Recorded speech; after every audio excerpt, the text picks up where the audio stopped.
Welcome to Ability MKE Now on River West Radio. My name is Sue Roskopf, and we're so glad you're here to join us. Ability MKE Now is a show all about integration, bringing people with disabilities and people that don't have a disability together, enjoying life here in the Milwaukee area. And you may hear we have a visitor in my background here, our lovely Minnie. We'll talk about pets here in a little bit, actually.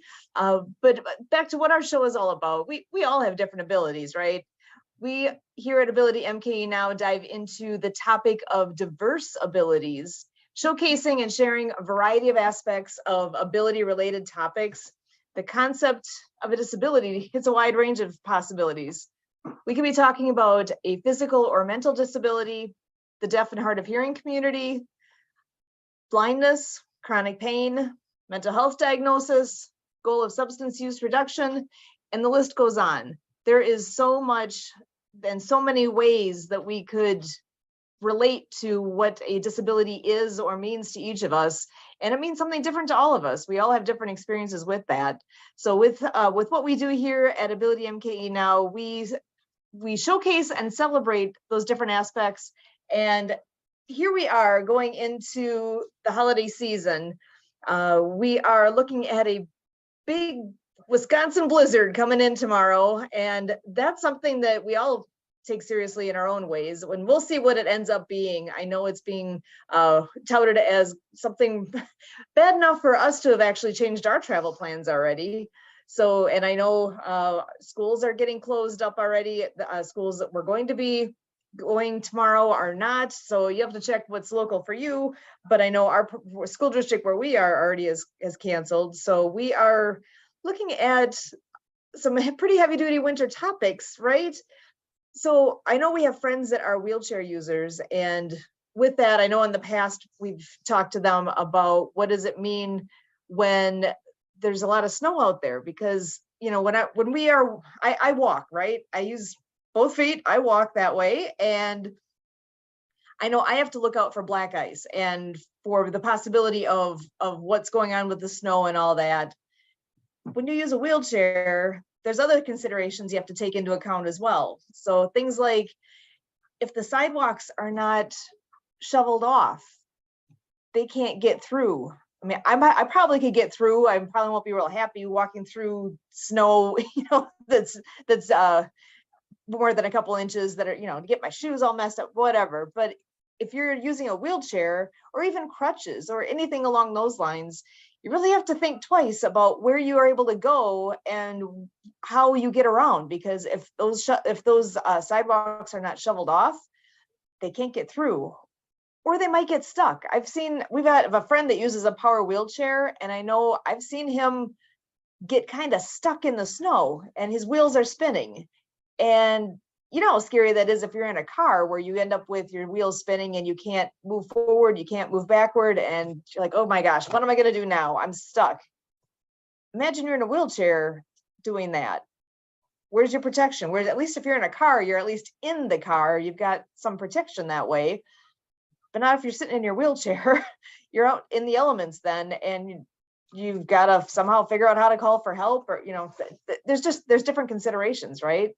So it's just something to think about as this is coming down, and just please take that time to actually clear sidewalks, clear the ways into from one sidewalk to the next, the curb cutouts and all those places that need that. Please remember to do that and keep that in mind. That's just something I like to remind people of the importance of that. It's more than just making it nice. It's actually something where it makes a difference. There's people that aren't able to actually get through. So I also have, obviously Kurt is here with us as always. So I want to bring him in to say hello to everybody and just share what might be on the top of your mind at this point. Thinking with the snow that's coming and the high winds and the awful bitter cold that is being predicted. Come on in and say hello, and what's top of mind with you right now? Well, yeah, here in Milwaukee and southeastern Wisconsin, and otherwise Wisconsin entirely, yeah, We're, here in our place where,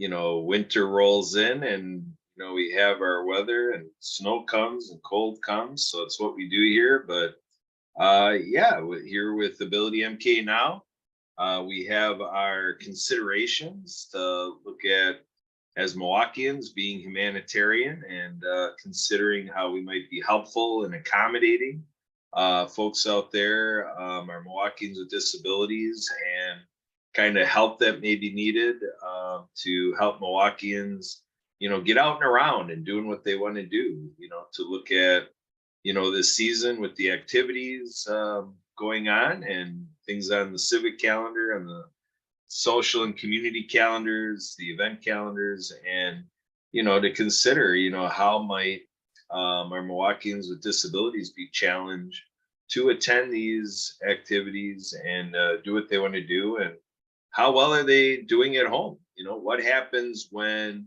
somebody's used to having their heat work, and say there comes to be somebody in southeastern Wisconsin that all of a sudden their heat doesn't work. They have that concern. We were talking about in anticipating weather conditions that, if we're in this time where there's severe cold and hazardous type conditions, if it gets, below freezing and, quite a bit below zero wind chill and so forth, and then somebody has car issues and stuff like that. And, so for emergency services, where we might be counting on them and they might not be able to respond the way we think. And, the talks have been, you have to consider what if the weather is so severe and all of a sudden you're out in the elements around Milwaukee and you're at risk of frostbite and stuff like that. And so the vulnerabilities just kind of have extra considerations across some of the disability communities. So it's really a time to really think and, a little bit on the mental health side that, in the week ahead, it may be a great mindset for most Milwaukeeans about how great, it is to be at this point on our calendar. But for some people out there on the mental health side, or we've had Jory Prajinski on here, heading things up here at our Ability MK Now show and with hopeinstilled.org and considerations, helping our community be more of an oasis for those living in chronic pain. And we talk about scheduled events. Points have been made here on the show in past years where it's like, some people are like, yeah, great. You can go and go carry out what you planned with pretty good certainty. But when you're living with some of these special health considerations, sometimes you just have to dump plans and it gets to be awkward because you like to be able to commit with somebody and say you'll be there, but then sometimes it's just better for you to, just stay at home. And sometimes, there's the idea of health-wise, like physical health-wise, it may be good to stay home and I guess might say stay by yourself. But then on the mental health side, that's not that great either because, sometimes we don't feel like visiting with people, but sometimes just out of logistics and maybe physical considerations we keep to ourselves, but then maybe on the mental health side or the emotional side, maybe we wished we were visiting with somebody. So all sorts of opportunities to stretch our empathetic muscle and to say, hey, there's maybe somebody around Milwaukee that could use our help. And there's groups out there that help facilitate it. So sometimes it's a good time of year to kind of get around Milwaukee and say, who needs my help, and do it through an organization so that it's done in good format the way people need it. So with that, Sue, that's what we got here to start Ability MK Now. What do you got next? Well, and that's where things like the technology things that have improved so much make a big difference. Because I know being here, being able to be on Zoom with people, and even if, say, like tomorrow, if it is that we end up being snowed in, or at any point through our winter time here, if we're stuck at home for whatever reason, at least we do still have the ability to connect with people, whether it's from being on Zoom like this or phone or, whatever method we can do. I love the online tools where we actually can see face to face, or using even on the phone, like a FaceTime kind of thing. Those are such valuable tools to help so people are not isolated. Even if you are isolated physically, you don't actually necessarily have to be. There is a way to reach out and be with people, even if it is virtually. So it makes such a difference. Personally, I am thrilled through COVID, when all these tools became more and more common and more used, and people are accustomed to being able to use them. I think that's made a monstrous difference for people to have those methods of being able to reach out and at least virtually be with each other. It's huge. And when you're talking about mental health and whatnot, that it is a great thing to even to be able to check in on your friends, and you can actually see how they're doing, not just hear them on the phone. But the big thing is to be reaching out and touching base with them. That's at noon every day. We do the shakedown. I know we've talked about the 12 o'clock shakedown before, and that's a big thing. We have a group of us that we meet every day, and not everybody is able to make it every day, but we try to, and I'd say we always have at least a small group of us there that are actually connecting every day at noon, doing what we call what was named the 12 o'clock shakedown. So it's something that takes place at 12 o'clock noon Central here. And we get together on Zoom, and we also do this live on Facebook, so that even if you can't be there right at noon, or if you don't want to join us on the Zoom call, that's fine. You're able to do it yourself. But it's called the shakedown because we literally grab something that we can shake, whether it's Kurt has maracas that he uses. I've got a little container with rice in it that I shake. You don't even have to shake anything. You can shake your fists if you want. But we just do simple movements to get people moving, because it's so important to keep movement and motion, even if you're stuck sitting at home, or if you're in a wheelchair. If you have limited mobility, the more you use the mobility you have, the better you're able to maintain it and keep things working as you hope, right? So we do that together. We do a lot to just, again, 15 minutes of music and motion it's amazing. And I know I've had issues over time with migraines, and usually it's something in my neck that ends up causing headaches. And believe it or not, something as simple as that 15 minutes of music and motion has made a difference for me. By the time I'm done, even, if you got a headache, sometimes that's not what you necessarily want to be doing, is try to be social, try to do all this movement. It has helped. It has actually done wonders for me. And you know what? Now in the last, I'm trying to think. Turk was the one that led the group for the first, couple of years of it going. And now he is has handed off the baton here, because he just doesn't have that time frame available to be doing it. And I've been, for the most part, have been leading the group with the motions and whatnot for Shakedown since, what would you say, was it August? I believe August, September, somewhere in there. And I haven't really had the headaches that I had been having previously when I wasn't doing Shakedown every day. Just that little bit of movement to really keep things loosened up.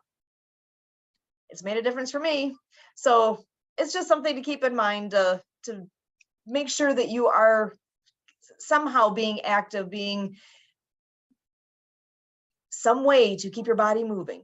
So that's just something that's worked for me, and I've always appreciated it. So the 12 o'clock Shakedown is a group that can be found on Facebook. And it is something that we do a Facebook Live when we're doing this, and we're also on Zoom. So the link is available, and it's a lot of fun. So that's just something that when we're talking about connecting, I automatically think of that, because that is exactly what we do. We are touching base with each other, we're connecting, and I see them, the group that's on there, nearly every day. So it's a lot of fun. Thinking of the cold coming and the holidays and all that, we all have pets too. we have a friend of the show that has taught us a lot about pets, and it's something that I just think about with all the things that keep changing or that will be changing here in the next few days with what the pets are going to be having to deal with too. They have to adapt to all the people coming and going from the houses and the cold weather, and just we have to be cautious with them as well, right? If it's too cold for us to be out there, it's too cold for them too. So we have to be careful with what we're doing with them. So with Ability MKE Now, I'm even thinking ability wise with our pets, what are they able to do, and how can we take care of them?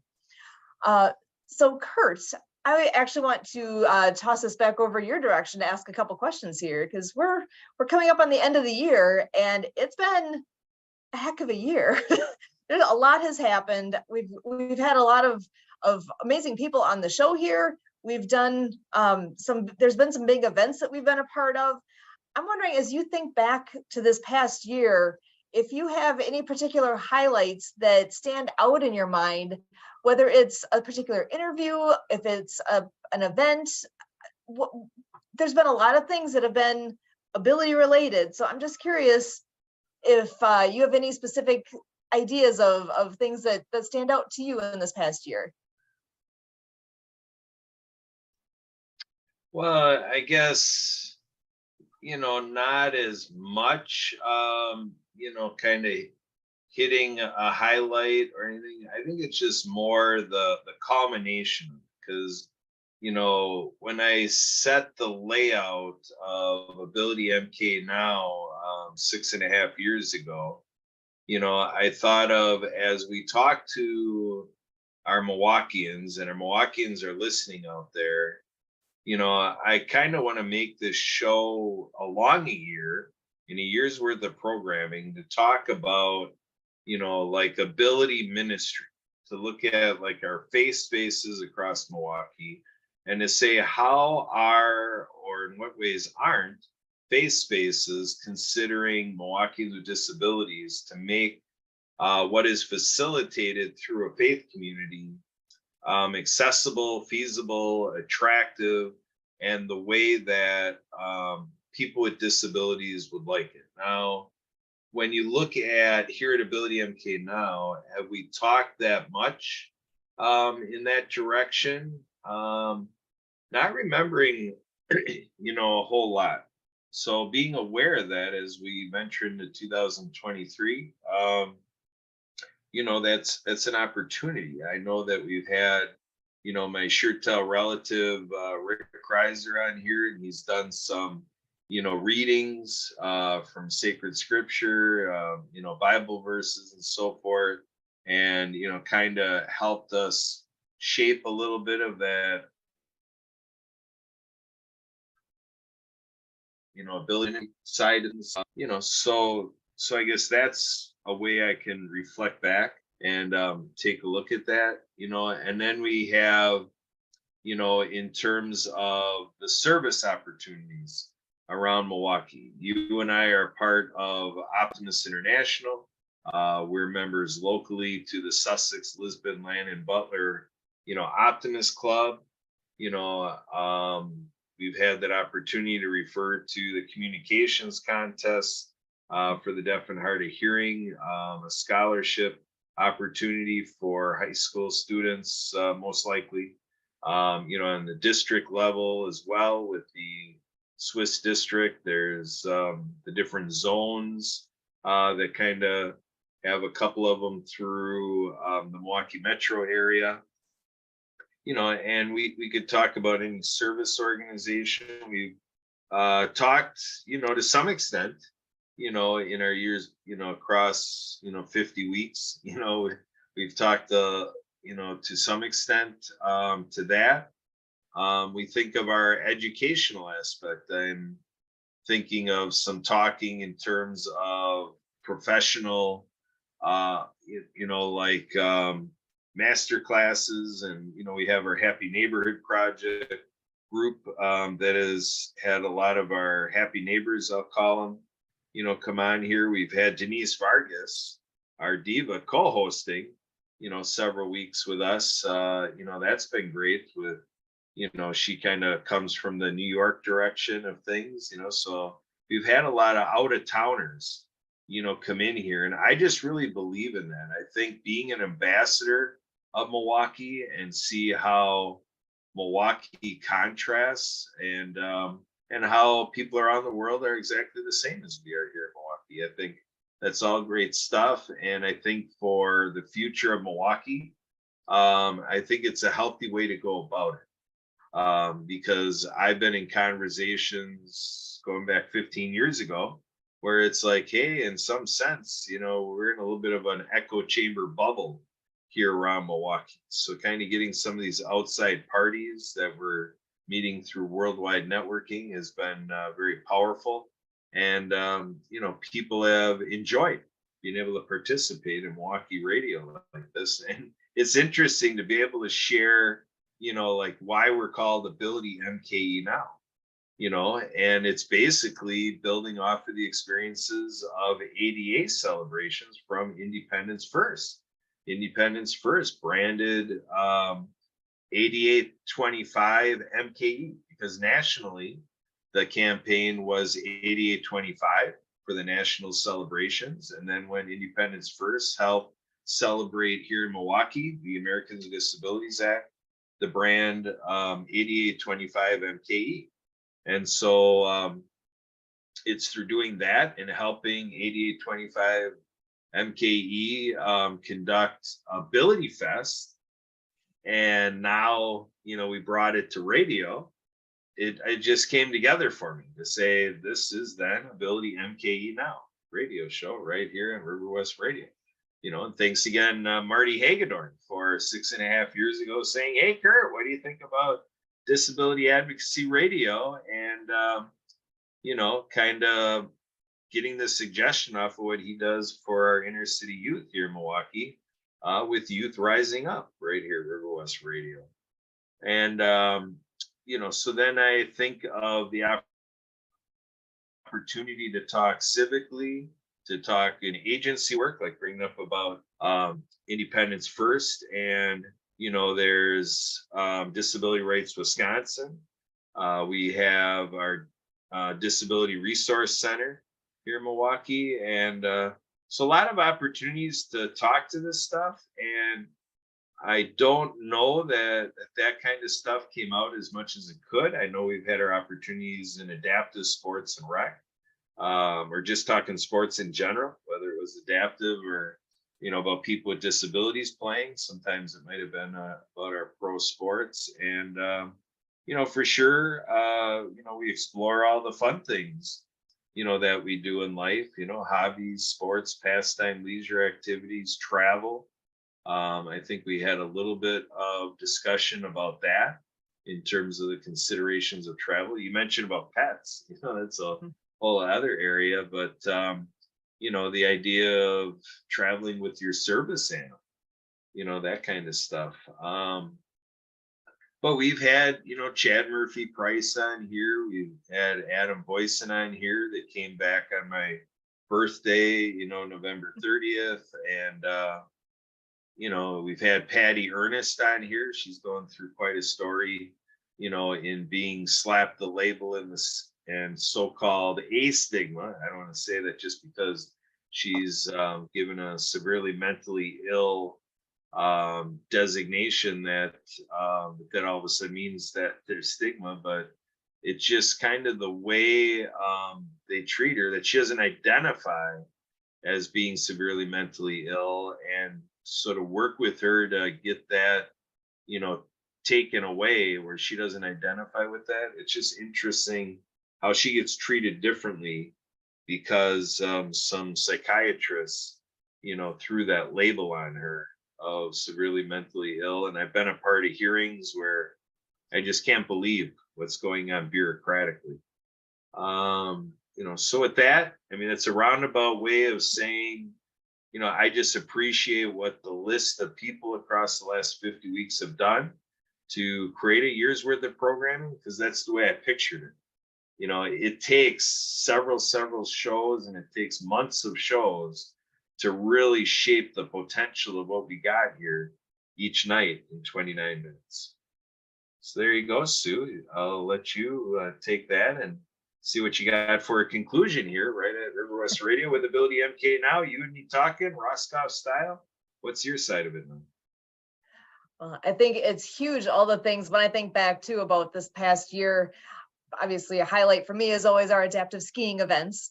And that's where we have that chance to actually interact with our participants up close and personal. And it is, until you have that chance, it's hard to describe it and make it real. You can look at the pictures, you can see the smiles on their faces.